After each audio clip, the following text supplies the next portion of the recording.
kunci ini ada lepas katanya kata tunjuk sama udahlah gue nggak bisa lepas itu saya nggak sial lagi dia kalau mau sial dia akan sial ya kan niatnya begitu loh beda kan beda nih tapi ada orang yang begitu ada loh sampai hari ini ada loh orang-orang yang berpikir tangan satu tujuannya seperti itu ya kan pandangan yang berbeda ini pengetahuan yang berbeda ini Bapak Ibu menyebabkan karma yang berbeda Bapak Ibu ya sama perbuatannya sama dari yang satu masuk kategori perbuatan benar karena dilandasi oleh pengertian benar karena pernah belajar karma yang satu tidak punya pengertian benar maka dia hanya berbuat saja masuk kategori perbuatan baik tapi kita diikuti dengan pandangan benar makanya bahaya sekali Bapak Ibu orang-orang itu yang sering praktek tapi malas saja dia kira prakteknya sudah mengatakan benar karena belum tentu loh Bapak Ibu itu level 2 angsa Bapak Ibu ingin lihat level 3 meditasi bagus kan Bapak Ibu tapi kalau orang yang ngerti dhamma meditasi Bapak Ibu bisa keliru loh kalau tidak dilandasi oleh pengertian benar contoh ada 2 orang meditasi Bapak Ibu si A dan si B si B ini Bapak Ibu ketika meditasi ini mereka berdua sudah mencapai tahap meditasi lumayan tiba-tiba dua sudah bisa melayang kalau orang melayang itu sudah mencapai tahap meditasi tingkat tinggi melayang dia nah si B karena nggak pernah belajar dhamma Bapak Ibu dia ketika mencapai melayang dia kira itu adalah akhir dari meditasi inilah puncak meditasi yang lain pada belum melayang gue melayang berarti saya sudah mencapai ujungnya meditasi si A yang sering belajar dhamma dia tahu melayang itu hal yang wajar dalam meditasi ini bukan tujuanku bukan kesaktian dari tujuanku ini wajar biarin aja tujuanku masih di ujung sana mencari ketenangan batin atau pandangan terang Bapak Ibu ya kan jadi melayang ini dia tahu bahwa ini sempurna meditasi melayang itu wajar terbang itu biasa semua bisa tidak begitu loh ini bukan tujuan akhir tapi si B kan yang mendengar teori itu dia yang pernah belajar dhamma meditasi mencapai juga karena dia fokus sama konsentrasinya bagus tapi dia kira di ujung makanya berhenti di sana dia puas sampai tahap itu Bapak Ibu nah ini bedanya bahayanya pandangan keliru Bapak tidak punya pandangan benar juga ini seperti apa begini Bapak Ibu tinggal misalnya daerah sini Bapak Ibu tahu puncak Bogor tahu pernah ke puncak Bapak Ibu dia masih dia pernah ya pernah ya nah kalau kita ke puncak naik mobil kan lewati tol Jagorawi Bapak Ibu ya nah ini perbedaan si A dan si B mau ke puncak Bapak Ibu saat ini orang 2 orang meditasi ibarat dia mau ke puncak ketika sampai di gerbang tol Jagorawi kan di situ ada tulisan puncak lurus kan puncak ada panah gitu Bapak ya lurus ya nah si A ketika mencapai gerbang tol Jagorawi dia lihat tulisan puncak dia nggak berhenti di sana dia tahu ini gerbang yang wajar saya lewati tulisan puncak ini bukan tujuan kita bukan puncak yang sebenarnya ini baru perbatasan aja ini wajar dilewati kok masih dulu lagi puncak masih di sono karena dia tahu puncak itu seperti apa dia punya teori tentang puncak dia punya pengertian tentang puncak si B nggak pernah belajar tentang puncak begitu sampai gerbang tol Jagorawi dia banyak tulisan puncak dia berhenti di sana dia mulai kemah dia saya sudah sampai di puncak inilah puncak mana buktinya ada tulisan karena nggak pernah tahu puncak kayak apa dia lihat tulisan puncak dia kira itu puncak sama kayak tadi nggak pernah belajar meditasi dia melayang dia kira itu akhirnya layang akhir meditasi Bapak Ibu ya kan sudah sampai di ujung saya ada ujung itu semua meditasi bukan itu juga akhirnya sama kayak ke puncak bukan tol Jagorawi tujuan kita pasti ada tol ya itu masih di semua puncak itu tapi wajar nggak dilewati wajar nggak kita ke puncak dan lewati gerbang tol Jagorawi sama seperti kita mencapai tujuan meditasi wajar melewati fase melayang dan terbang itu wajar bukan sesuatu istimewa biasa aja kenapa karena kita punya pengertian kalau nggak punya pengertian teori meditasi dan panjang melayang pasti ada berarti juga mengira wah harus tadi yang lain pada berhasil dulu terbang seringkali begitu Bapak Ibu kita pakai nama soalnya ya kan mengira dhamma itu dan paling betul dengan begini pasti betul dengan fungsi begini dia nggak tahu tentang cara dengan pengertian bahaya ya sayang sekali waktu yang dihabiskan untuk melakukan sesuatu yang sebenarnya baik sudah baik tapi kurang lengkap ya belum bisa tercapai kategori benar kalau itu sudah kategori benar mantap sekali Bapak Ibu itu tabungan yang baik untuk membawa kita pada kebebasan duka itulah benar sejatinya kita belajar dari Buddha makanya perlu belajar dhamma sempurna kita karena apa pengertian kita mengerti begitu benar ucapan pun sama Bapak Ibu contoh ucapannya kalau kata pengertian benar kita kata tetap ucapan benar kayak apa Bapak Ibu ketika orang lagi marah-marah atau orang lagi terpuruk Bapak Ibu nasihati dia dengan niat yang baik dengan kata-kata yang manis dengan kata-kata yang sopan tidak kasar tidak menyakiti tidak berbohong kita kira itu sudah perbuatan baik pasti dia kan baik kalau menasihati dia betul tapi saya sudah katakan salah satu syarat ucapan benar adalah tepat waktu. Nah, kalau nggak waktu. Jadi ketika kalimat yang sama kita gunakan pada nasihatin orang yang sama, di waktunya lagi emosi-emosi banget yang kita tunda 3 jam kemudian, itu beda hasilnya. Ya, dasar budaya dari kita untuk menyampaikan ucapan benar, kebenaran mulia, jangan mulia berusaha yang keempat dan ucapan benar, Bapak Ibu. Yang ketiga maksudnya ucapan benar. Itu Bapak Ibu salah satu syarat dalam tepat waktu. Jadi walaupun niatnya sudah baik, disampaikan dengan baik, lemah lembut, tidak bohong, tidak kasar, tapi tidak tepat pada waktunya, itu hanya masuk ucapan baik, belum ucapan benar. Nah, kalau 4 poin itu gimana? Kita kira itu sudah benar bukan? Ya benar, nasihatin dari dosen kata sudah itu anak betul sih, sudah benar saja. Kita anak, tapi sebetulnya memberikan ciri-ciri ucapan benar. Nah, kalau nggak mau belajar agama, tahu dari mana kita? Masih tiba-tiba begitu tidak tahu? Nggak mungkin. Paham maksud saya? Coba bilang ini keempat. Yang kelima Bapak Ibu saya sudah katakan mempelajari agama memperoleh tempat berupa apa? Yaitu mendapatkan ketenangan batin. Saya tanya Bapak Ibu semua, Bapak Ibu hidupnya ini pengen bahagia atau menderita? Betul? Betul? Ketika kita ingin bahagia Bapak Ibu, kita harus tenang dulu. Saya tanya, bisa seorang merasa bahagia ketika dia gelisah, khawatir, tegang, stres, bisa bahagia? Tidak mungkin bisa Bapak Ibu. Jadi cara untuk mendapatkan kebahagiaan adalah kita harus punya ketenangan. Dan cara untuk bisa tenang Bapak Ibu salah satunya adalah dengan berpengetahuan, berwawasan, tahu banyak hal, belajar banyak hal, maka kita akan tenang. Kita jangan masuk ke dalam dulu, sambil contoh sehari-hari tidak perlu paham maksudnya. Ketika Bapak Ibu perhatikan ya, orang-orang mobilnya atau motornya mogok, dan dia adalah orang yang mengerti tentang mesin mobil atau mesin motor, mogok, dia tenang-tenang aja. Ya, dia tahu mesti ngecek yang mana, mesti periksa waktu lah. Tapi orang yang ngerti mesin motor, mesin mobil, mogok, bisa teriak-teriak di jalanan Bapak Ibu. Tolong Pak, tolong mobil saya mogok, tak tahu kenapa, aku nggak tahu ya kenapa mobilku mogok, motorku mogok, pas dicek bensinnya habis. Ngecek bensin aja dia nggak tahu Bapak Ibu. Kenapa? Karena Bapak Ibu belajar tentang mobil tahun berbawa aja. Yang satu ngerti mobil tahu ketika ada masalah dia tenang-tenang aja. AC rusak anehnya. Orang yang ngerti AC ketemu AC rusak dia tenang-tenang aja Bapak Ibu. Tapi orang yang ngerti AC ketemu AC rusak stres. Sama kayak tadi, orang yang ngerti cara masak nasi diminta masak dia tenang-tenang aja. Tapi orang yang ngerti masak nasi diminta masak nasi keringat dikit Bapak Ibu. Betul? Orang yang nggak ngerti cara buka Facebook, orang-orang 40 tahun dulu yang langsung minta. Kalau Anda masih punya mama, masih punya nenek yang nggak ngerti teknologi, coba masuk buka, gak usah Instagram, gak usah di Facebook aja kayak lama. Coba minta buka Facebook kalau dia nggak buka, karena nggak paham kan. Dan bagi orang yang ngerti Facebook, ngerti cara buka Facebook, menerima aja bisa buka. Anak zaman sekarang Bapak Ibu gak usah Facebook, TikTok aja bisa dibuka. Ya sudah kita rahasia aja masih bisa tunggus sama dia Bapak Ibu. Ya kan saking nggak boleh hacker sekarang itu. Karena kan Bapak Ibu ngerti caranya, makanya tenang Bapak Ibu. Jangan kita kalau ngerti, maka tidak tenang. Dan kalau kita nggak tenang, mana bisa paham. Iya, begitulah sebenarnya karena ketika kita mempelajari dhamma, kita akan mendapatkan banyak wawasan dhamma. Dan waktunya banyak wawasan dhamma, maka hidup kita akan tenang. Dengan tenang akan bahagia. Dari mana kita akan itu? Contoh begini. Ketika Bapak Ibu tahu tentang dhamma, Bapak Ibu tiba-tiba mengalami sakit seandainya, bisa lebih tenang. Dengan lebih tenang, maka sakitnya tidak membawa pada penderitaan yang besar.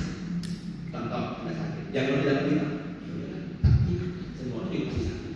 Hari ini pikiran saya kan masih berubah hari ini. Jenisnya begini. Toh, sang Buddha juga sedang menjadi saya semua yang lahir saya mengalami sakit.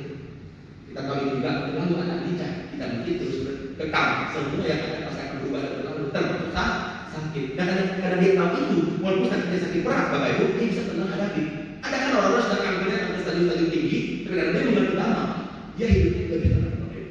Tapi orang yang mengerti dhamma Bapak Ibu, sakit ringan aja bisa jadi panik.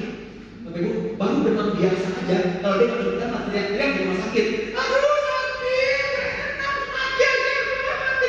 Padahal cuma pilek Bapak Ibu, cuma demam pilek aja itu. Dia kira sudah kanker stadium 4. Kalau sama orang sebelah satu kamar yang sudah stadium 4, benar-benar masih bisa tenang. Padahal dia yakin itu matinya udah bisa besok lusa. Yang sebelah itu jangan mati, dokter ini bilang tadi juga mau sembuh. Tapi kalau sembuhnya dia ini sakit tangan terniung semua, doang minum ini aduh. Mau pilek Pak.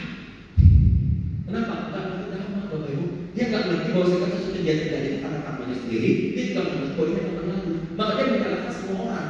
Hari ini karena mama saya sih pakai AC dulu di rumah. Ini karena mama saya sih nggak ada kakak pembantu, nggak ada duitnya, aku kerja di rumah. Ini karena makanan itu sih pakai ini kan semua ini Kalau kita mau Bapak Ibu semua kembali pada ini semua sudahkah? Mampu. Mau bagaimanapun kita menghindar. Kalau sudah ada sakit ini.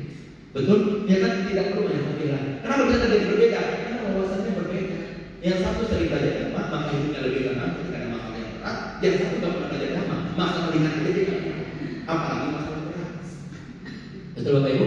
Teman-temannya, itu yang dimaksud di poin kelima. Ketika kita bisa tenang Bapak Ibu, maka tadi dikatakan orang yang sakitnya berat aja masih bisa lebih damai. Dia mungkin enjoy aja. Tapi orang yang sakitnya tadi cuma sedang ringan, karena dia nggak ngerti nama, dia nggak bisa menerima kenyataan, maka dia lebih menderita daripada orang yang sakit berat. Karena tidak ada tekanan di bagian dia, makanya dia sangat menderita di saat sakit itu. Pilek dong, demam anak pilek menderita banget ya. Tapi orang sudah sakit tentang tempat yang tersebut tiga Bapak Ibu, karena dia mengerti nama, dia bisa lebih tenang. Dan dia tenang, dia jadi menikmati hidupnya hari per hari. Ada kebahagiaan di batinnya. Di batin orang sakit biasa tidak ada kebahagiaan yang perlu terjadi. Paham ya teman-teman? Itu adalah bertiga dari poin yang kelima. Mendapatkan ketenangan batin, ujung pada damai dan bahagia. Nah sekarang poin kedua, okay. Setelah mengerti manfaat-manfaat belajar agama Bapak Ibu dari satu tidak langsung dari kita Bapak Ibu yang tercantum di sana, ya. Sekarang kita harus paham juga bagaimana cara kita mempelajari agama itu, ya. Yang sebenarnya dengan cara yang benar, yang tepat, yang bisa berujung pada penambahan wawasan, peningkatan wawasan, pemahaman yang benar-benar dapat, pengertian benar-benar masuk dapat. Kalau kita hanya belajar nggak berujung pada penambahan wawasan, apalagi pada pengertian benar, berarti bukan belajar yang benar. Ya, karena berarti dalam kita harus berujung pada meningkatnya wawasan dan dapat pandangan benar, pengertian benar. Ini kunci Bapak Ibu. Karena kalau itu sudah benar, baru yang bisa. Ya, kita harus berujung ke sana tujuan kita belajar. Nah, ini bagaimana caranya Bapak Ibu? Bukan hanya dengan rajin puja bakti dan sembahyang. Nah, ini dialami oleh ibu yang diceritakan di awal. Dia sudah rajin sembahyang, sudah rajin puja bakti Bapak Ibu. Tapi itu tidak otomatis memberi wawasan. Di sini bukan hanya Bapak Ibu, artinya bukan berarti kalau kita puja bakti dan sembahyang nggak nambah wawasan. Nambah, mereka Bapak Ibu baca arti parita, pasti dapat.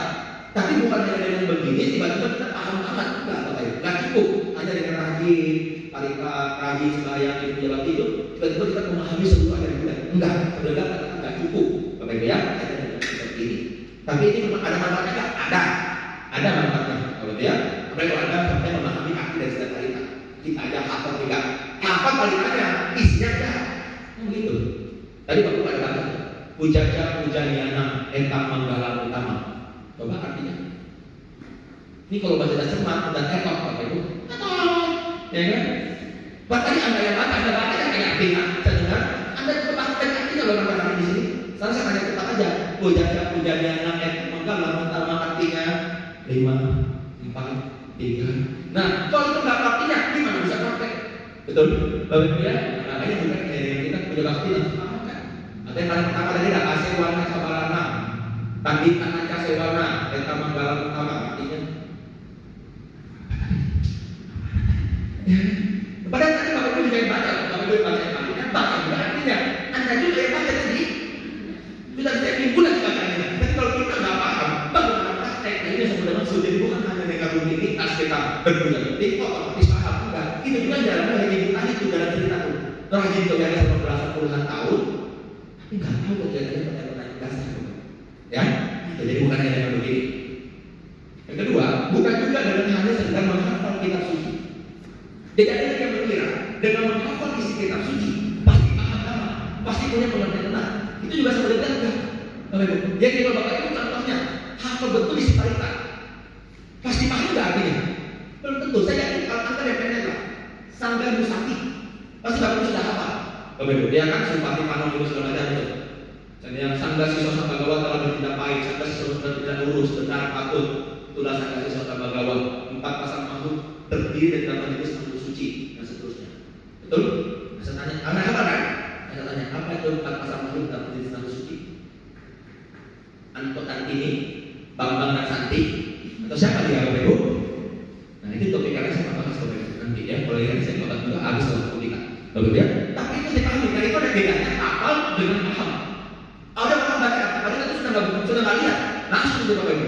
Ya, demikianlah sang Bagawa yang telah suci maha sempurna, sempurna tingkat tanduknya, sempurna pujian dan di mana, penginalan tentang alam, pembimbing manusia di antaranya. Begitu saya tanya, apa itu dimaksud sempurna tingkat tanduknya? Sesuai dengan apa tadi ya? Apa ya? Kalau kan artinya tahu hafal pun belum tentu paham. Kalau belum paham tidak mungkin bisa praktek. Bapak ya, ingat baik-baik kan? Itu satu dalam sisi bukan hanya dengan hafal. Yang paling bisa kita hafal bagus daripada selalu baca jadi capek. Harus hafal makanya ini ada hanya. Artinya hafal itu ada gunanya, tapi nggak cukup membuat kita paham. Bapak ya, bukan hanya dengan hafal terus paham, tidak begitu. Nah, kalau bukan dengan hanya sebagai dialog tidak sembahyang, bukan juga dengan hafal kita semua sekalipun. Lalu bagaimana cara benarnya Bapak Ibu untuk mempelajari nama itu sendiri? Tetapi yaitu dengan TPS, ya, pemberitaan kan?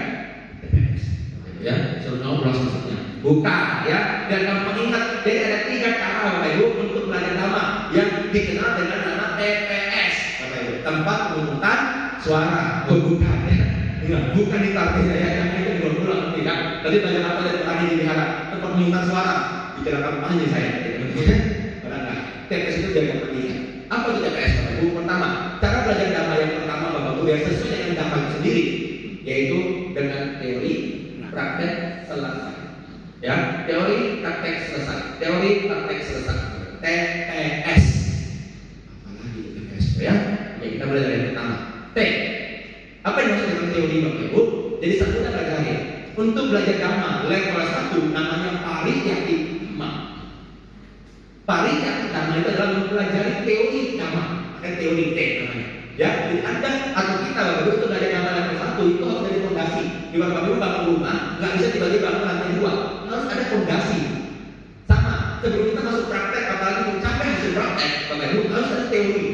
Nah itu sudah katakan belajar dhamma itu level 1 harus melalui fase namanya pariyati dhamma. Belajar itu teori dhamma, wawasan dhamma. Melalui apa? Bisa melalui membaca buku, mendengar seandainya ceramah-ceramah dhamma, video, YouTube, tanya bangke, diskusi dhamma, dan segala macam. Dan itu berkah Bapak Ibu. Ketika Anda berdiskusi dhamma, itu berkah utama. Lalu Anda baca kalau sekarang membahas dhamma di waktu yang sesuai, itulah berkah dhamma. Jadi ketika kita membahas dhamma itu berkah buat kita. Dia itu bukan berkah kecil, itu berkah utama sebenarnya. Bapak Ibu, itu salah satu cara yang bisa membuat kita paham dhamma. Bertanya seandainya, Bapak Ibu, ya, bertanya dhamma seandainya, membahas dhamma, itu semua hal yang baik. Ya, jadi itu adalah cara untuk menambah wawasan dhamma secara teori dulu, agar itu hari pandangan benar mengenai yang benarnya. Bapak Ibu ya, jadi itu yang harus kita lewati mempelajari dhamma, tapi sampai paham ya, bukan cuma sekedar tahu ya. Karena kita kalau cuma baca, cuma dengar, pasti sudah banyak tahu. Saya yakin sudah banyak tahu dari bahkan sampai bahasa Pali itu tahu, tapi belum tentu paham Bapak Ibu. Ya, ingat kita hari ini membuat diri kita tuh tahu kedepannya saya ingin paham, bukan tahu. Saya tahu kok ada dalam rumus 8, saya tahu isinya ada daya upaya benar, paham nggak? Enggak kan tadi kan Bapak Ibu sekarang sudah paham, Bapak Ibu ya. Tahu kan ada ucapan benar, paham nggak maksudnya ucapan benar? Nah, kalau tahu banyak yang tahu, tapi kita belajar teori itu sampai ke level paham, bukan level tahu, Bapak Ibu ya. Ini cara yang pertama, yaitu mempelajari teori dhamma yang katakan melalui berbagai cara itu, baca, dengar, bertanya dan berdiskusi. Bapak Ibu ya, silakan lakukan. Setelah yang pertamanya kita cukup puas lokasinya Bapak Ibu, barulah kita pelan-pelan bangun ke atas. Kalau di batu rumah itu, kita sudah bisa masuk ke fase berikutnya, yaitu apa? Pariyati dhamma, yang dikenal dengan namanya praktek. Bapak Ibu ya, jadi kita sudah bisa mempraktekkan dhamma dengan benar, tidak sia-sia. Jadi tadi kayak praktek namanya fungsi, sudah tahu fungsi itu mesti ngapain. Berdana sangga, sudah tahu mesti ngapain.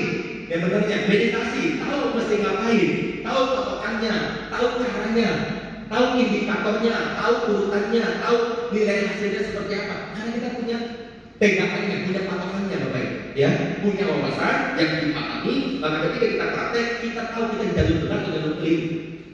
Nah, supaya kalau kita tahu ini prakteknya bisa cepat, Bapak Ibu. Ya, nah praktek dengan cara apa tuh? Ini Bapak Ibu ya, mempelajari dhamma dengan melaksanakan, melatih, mempraktekkan. Kenapa ini masih masuk kategori belajar Bapak Ibu? Praktek ini. Karena selain kita belajar melalui teori, belajar melalui kita mempraktekkan sesuatu Bapak Ibu, itu kita juga nambah pengetahuan. Ya, contoh, ya kita ingin membuktikan bahwa kita ketika berbuat kebajikan berdampak pada orang, bahwa itu bisa menghasilkan kebahagiaan bagi kita yang benar. Jadi kan baru teorinya. Nah, ketika Anda lakukan kebenaran, Anda berdarah pada orang lain, nanti jompo pada dasar berdarah, tiba-tiba Anda timbul rasa bahagia, itu belajar. Oh iya, betul ya. Saya sekarang sudah tahu berdarah pada orang, betul maksudnya kebahagiaan justru bagi yang benar. Kan teorinya begitu. Ya, Anda kalau belum pernah membuktikan, tidak tahu kalau enggak. Nah, itu namanya belajar. Ya, terus kita misalnya tahu teorinya tentang seandainya kantin kesabaran. Nah, melatihnya realisasi betulnya itu melalui praktek. Nah, sambil Anda berlatih kesabaran, Anda jadi belajar baru pasti. Oh, kalau datangnya dari luar begini ya, sulitnya. Datangnya dari dalam begini kendalanya, begini sulitnya. Oh, lebih sulit kalau dari dalam daripada digoda dari luar. Itu tahunya dari mana? Tahu dari kita melakukan dulu, baru bisa jadi belajar lagi Bapak Ibu. Ya, sama kalau saya di kelas public speaking, orang nggak pernah ikut praktek public speaking, dia tidak pernah belajar hal baru. Kalau dia cuma tahu teori, oh bicara yang bagus itu kalau nggak ada nya teorinya. Tapi ketika dia lakukan dan benar dia bisa bilang nya dan dirasakan performa dia tetap lebih bagus setelah teorinya hilang. Dia itu belajar dari praktek namanya. Sudah dua, teori dia sudah belajar, praktek dia sudah belajar. Nah, ya, itu sebuah kata yang kedua, hati-hati belajar melalui mempraktekkan langsung. Bapak Ibu ya, Anda bisa rasakan sensasinya ketika konsen, Anda rasakan sensasi meditasi, itu belajar dari praktek. Nah, sudah ya, sudah level 2, Bapak Ibu mencapai level 3. Finishnya, tadi kan selesai, S itu selesai, finish, bangunan rumah itu sudah selesai. Bapak Ibu ya, bisa digunakan maksudnya. Nah, S itu Bapak Ibu dikenal dengan nama Patiweda, pada lengkap. Jadi Parikati, Patiweda. Patiweda adalah orang yang telah mencapai hasil dari prakteknya. Ya, dia telah mencapai hasil. Bagaimana dia bisa mencapai hasil? Prakteknya harus benar. Bagaimana praktek bisa benar? Harus berawal dari pandangan benar. Bagaimana punya pandangan benar? Harus belajar dhamma. Nah, tapi setelah mencapai hasil Patiweda, itu juga masih proses pembelajaran Bapak Ibu. Jadi melalui pencapaian hasil itu kita belajar. Tidak berarti hasil sudah finish, tapi di finish itu pun kita belajar. Seperti orang lagi lomba lari, ketika itu sudah sampai garis finish, sempurna itu tetap belajar hal baru. Belajar menganalisa apa dia menang, belajar menganalisa apa lawannya bisa kalah.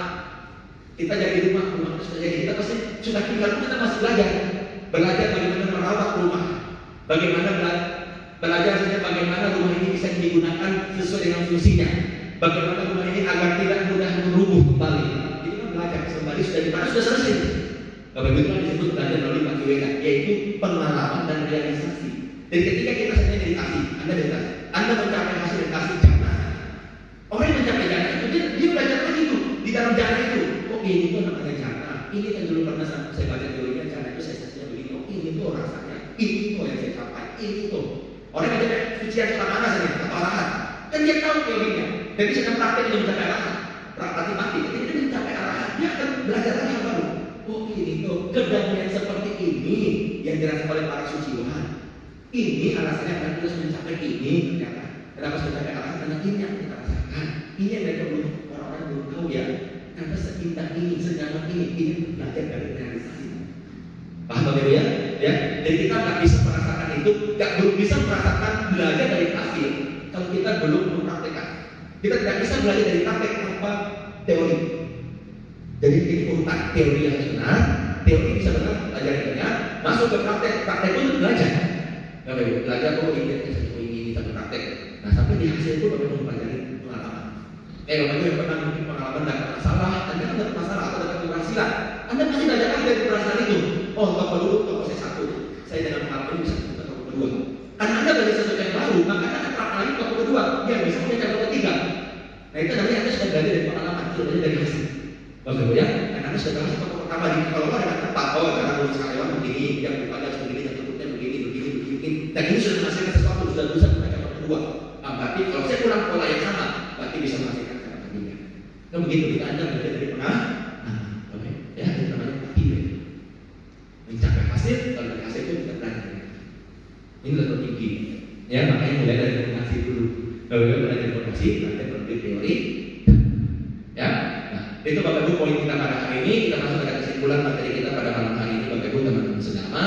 Ada dua hal yang saya janjikan di awal. Yang pertama adalah mengapa kita perlu belajar dhamma. Yang kedua adalah bagaimana cara kita mempelajari dhamma sesuai dengan budaya kita sendiri. Sudah kita bahas sama-sama dua hal ini. Mari kita review, mari kita simpulkan. Sudah kita mengerti dengan baik atau belum tentang kedua hal ini? Ya, yang pertama, mengapa kita perlu mempelajari dhamma? Tadi dikatakan karena apa mendapat berapa manfaat? 5. Ya, 5 manfaat besar yang kita dapatkan. Yang pertama, tahu, menjadi tahu yang tadi belum diketahui. Memperjelas yang tadi masih belum jelas. Ketiga, meningkatkan keyakinan, menghilangkan keraguan. Keempat, yang tadi paling penting, memperoleh pandangan benar. Kelima, mendapatkan ketenangan batin untuk bisa hidup bahagia. Bapak Ibu tanpa tenang tidak mungkin bahagia. Inilah Bapak Ibu kenapa kita perlu mempelajari dhamma. Jadi jangan kira perlu belajar dhamma itu karena kita aja ngomong, enggak, sang Buddha pun ngomong. Bapak Ibu ya memang perlu belajar dhamma. Itu tercantum dalam kitab suci Bapak Ibu. Ya tadi sudah saya sampaikan ya. Yang kedua, bagaimana cara belajar dhamma yang benar? Bukan hanya dengan cara rajin tilawahan dan sembahyang, bukan juga hanya dengan menghafal seluruh isi kitab sekalipun, ya, tapi harus diiringi dengan pemahaman, Bapak Ibu. Yaitu dengan cara apa? Agar bisa kita tahap pemahaman, TPS. Apa itu TPS Bapak Ibu? Teori, praktek, selesai. Pariyati, antipati, antiweda. Ya, baca, dengar, diskusi, bertanya, praktek atau lakukan, sudah jadikan evaluasi hasilnya. Bapak Ibu, ada dari pengalaman atau evaluasi hasil. Disitulah 3 cara kita belajar yang menjadi satu kesinambungan, satu holistik namanya Bapak Ibu. Di situ kita terus melalui peningkatan sampai kita mencapai tujuan akhir yang kita capai, yaitu kebebasan samsara atau kebebasan duka. Tidak lagi mengalami kelahiran yang berujung pada duka. Bapak Ibu ya, kita akan bebas dari duka untuk selamanya. Bapak Ibu ya, sampai di sini Bapak Ibu pembahasan kita pada malam hari ini. Mudah-mudahan dan terima kasih atas perhatian dan kesempatan yang telah diberikan. Mudah-mudahan apa yang disampaikan ini meskipun mungkin cukup berat, Bapak Ibu ya, karena kita sudah melakukan STK sudah topik ke-6. Bapak sudah kelas 6 STK, jadi sudah lebih naik lagi bebannya. Mudah-mudahan bisa bermanfaat dapat dipraktekkan, membawa pada kemajuan batin dan berujung pada peningkatan kebahagiaan dalam kehidupan Bapak Ibu dalam masa sehari-hari ya.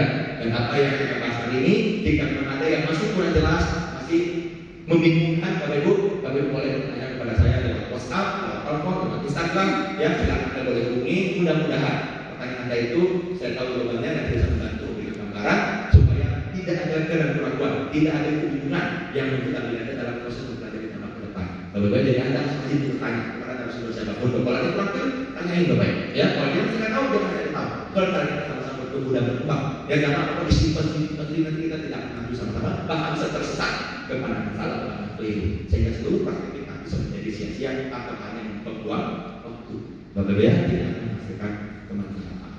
Ya, ini saja Bapak Ibu informasi dari saya. Tidak ada boleh saya yang belum punya, boleh catat yang belum punya, mudah-mudahan bisa membantu memberikan gambaran ke depannya. Oke, baik Bapak Ibu dan Bapak Sedama, apakah ada yang ditanyakan sebelum kita tutup? Karena waktu sudah di ujung kan, jadi harus tutup Bapak Ibu. Jadi kalau mau tanya, tidak apa-apa. Oh ternyata ada, Bapak Ibu ya. Mudah-mudahan tidak sulit. Ya, kalau sulit sudah ciri ya. Kalau ramai itu sudah tahu. Minta dikit.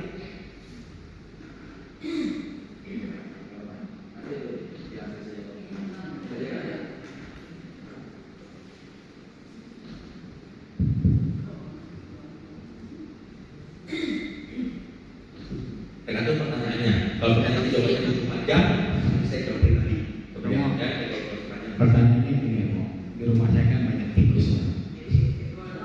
Oke. Jadi kalau kita racun kan kita ngebunuh tikus. Kalau kita pasang ke peralatan juga kita kan kasihan juga kan luka padanya.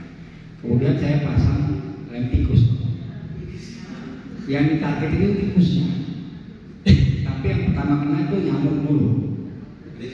Nah, habis nyamuk cicak. Habis cicak burung.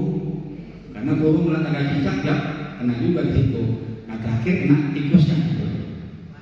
Nah kalau menurut teori farmasi apa dilepas semua hasil tanggapannya itu gimana? Kalau menurut teori farmasi itu dilepas semua. Ya kalau menurut farmasi kan kita mesti lepas, nggak boleh dimatikan. Oh iya. Oke. Jadi gini Bapak Ibu, teori farmasi itu bukan lepas semua. Teori farmasi itu mengembalikan makhluk itu pada habitatnya, Bapak Ibu ya. Jadi kalau memang dia habitat, jadi kita nggak usah nih, bukan cuma sekedar melepas. Karena kalau kita melepas yang bukan pada habitatnya itu maka menyebabkan penderitaan dan kematian. Contoh, ya kita lepas ikan air laut ke danau atau sungai, nanti dia itu kan menyisa dia, ya. Kita melepas burung yang seandainya dia kita lepas ke alam bebas yang di situ banyak justru pemangsanya, banyak pemburunya dia. Seandainya burung kecil lepas di tempat yang banyak burung besarnya saja, dia dimakan dengan mudah. Itu juga kita tidak bijaksana. Ya, itu maksudnya maksudnya dulu. Jadi maksud itu bukan cuma sekedar melepas, tapi mengembalikan kepada habitatnya demi kebahagiaannya. Jadi kita harus analisa. Lipat kita lepas ikan ke sungai, sungainya itu kita lihat dulu, yang air nggak, terus kotor tidak juga, dia kan benar nggak dia di situ lebih baik daripada atau dia di mana gitu kan? Jadi pilih juga. Nah itu apa? Nah sampai masuk pertanyaan beliau, kalau ada tikus di rumah, lalu saya ingin buat tikus ini bagaimana seharusnya namanya, karena kalau hewan lain ada beberapa hal yang kita beritahu. Tikus memang mengganggu ya, tapi kita kalau mau ambil wujudnya bukan cuma sekedar menangkap tikus. Kalau sebenarnya ada yang ini mau memberantas satu masalah itu harus dari ujung awal. Ujung awalnya kenapa bisa banyak tikus? Pasti rumah kita disukai tikus. Apa yang disukai tikus? Cenderung mungkin lembab, gelap, tempat-tempat ya, atau bahkan cenderung mungkin kotor. Nah, ketika kita yang tidak banyak tikus lagi di masa depan, pelan-pelan hal-hal yang disukai oleh tikus yang kita hindari. Tapi karena sudah ada di tikusnya yang sudah terlihat, bagaimana? Apakah saya mau pembunuhan? Kalau bisa tidak lebih bagus. Bapak Ibu, bisa tidak lebih bagus. Apa caranya? Saya mau di Instagram, Bapak Ibu, banyak sekali cara menjebak tikus. Saya lihat yang tidak membunuh. Yang ada cara orang kreatif, tikus itu bisa tiba-tiba dipancing oleh makanan. Begitu dia naik, itu dia masuk dalam galon.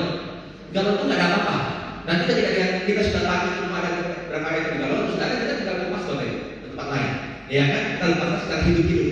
Bapak Ibu tikusnya, yang berarti dia sudah di rumah kita. Tapi dia juga nggak mati. Dia nggak kena lem, dia nggak kena setrum, dia nggak kena jebak, nggak sampai mati bahasanya. Itu kita membersihkan supaya nggak mencari solusi yang tetap bisa membersihkan tikus dari rumah kita, tapi dia tidak sampai meninggal, kita tidak melanggar kata buruk, Bapak Ibu. Begitu. Ya, itu memang ada cara-caranya. Kalau kita perhatikan salah satu banyak metode-metode yang kreatif, Bapak Ibu ya. Kalau mau betul menghidupkan tikus. Tapi apa saja cukup? Tidak, Bapak Ibu. Kita harus kembali dari awalnya.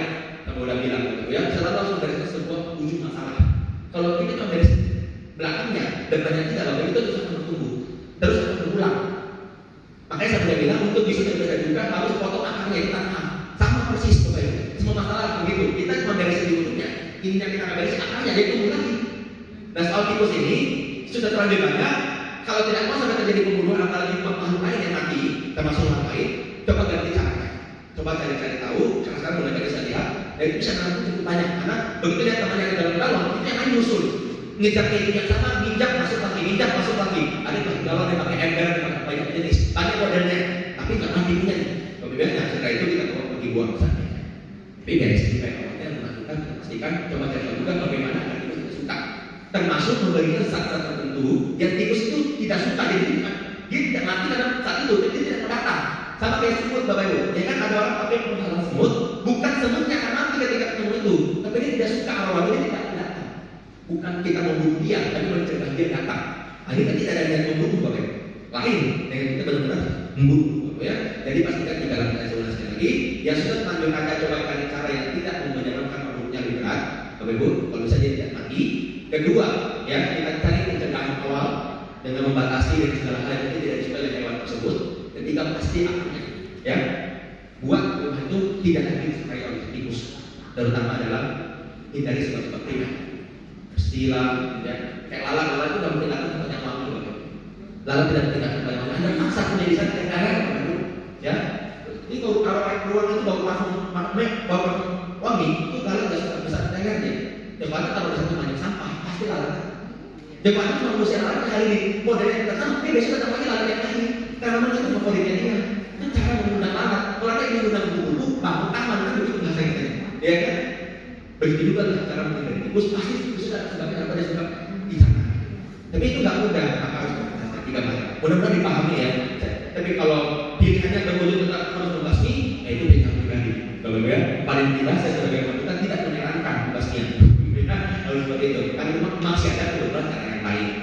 Ya, memang lebih berat, lebih effort. Pasti itu sekarang lebih effort, lebih punya usaha lebih. Mungkin biayanya lebih mahal, mungkin harus lebih capek, bahkan segala macam. Tapi ya itu menghindari kita karena berpengalaman kita bahwa supaya tidak membunuh. Clear Pak Bu ya, yang mengalami hal yang sama lebihnya. Mudah-mudahan ini membantu. Ya, terima kasih. Ada lagi Bapak Ibu? Ada kok apa pulang oh ya. Oke, itu pertanyaan yang sering muncul kan? Oke, baik Bapak Ibu, kalau tidak ada lagi wajah-wajahnya sudah semuanya pengen cepat-cepat pulang. Mudah-mudahan pulangnya maksudnya cepat pulang ke rumah, Bapak Ibu ya. Ya, saya kan lanjutkan mana kan tahu pikiran saya, nggak marah. Ya Bapak Ibu ya. Oke, kita ke alam lain, gitu kan? Kita jalin kembali Bapak Ibu kita sesi kita malam ini dengan pelimpahan jasa guna menimbun kebajikan tambahan bagi kita dan membagikan kebahagiaan bagi semua makhluk yang membutuhkannya. Semoga dengan segala jasa kebajikan yang telah kami kumpulkan hari ini, jasa kebajikan melakukan puja bakti, jasa kebajikan melaksanakan meditasi, jasa kebajikan memberikan dana paramita, jasa kebajikan mendengarkan dan berdiskusi dhamma, serta jasa-jasa kebajikan yang lainnya. Semoga jasa-jasa kebajikan ini melimpah pada kedua orang tua kami, melimpah kepada sanak saudara dan keluarga kami, melimpah kepada para sahabat dan guru-guru kami, melimpah kepada leluhur-leluhur kami, melimpah kepada mereka semua dari kehidupan kami yang kini maupun kehidupan kami yang lampau.